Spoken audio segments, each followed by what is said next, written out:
How to use voice search in Google.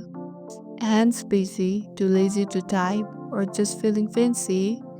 Let your voice do the searching with Google Voice Search. It's fast, it's smart, and it's worked like a magic. Find the Google app on your phone, big G icon. Tap to open.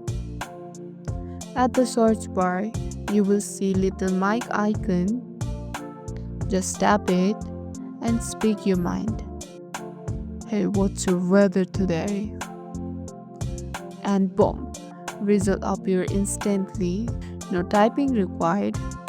No more tapping, typing, or typos. Just talk and get answer. Your voice plus Google, the power duo.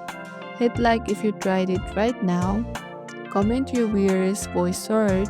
Subscribe for more Android tricks. Catch you in the next time.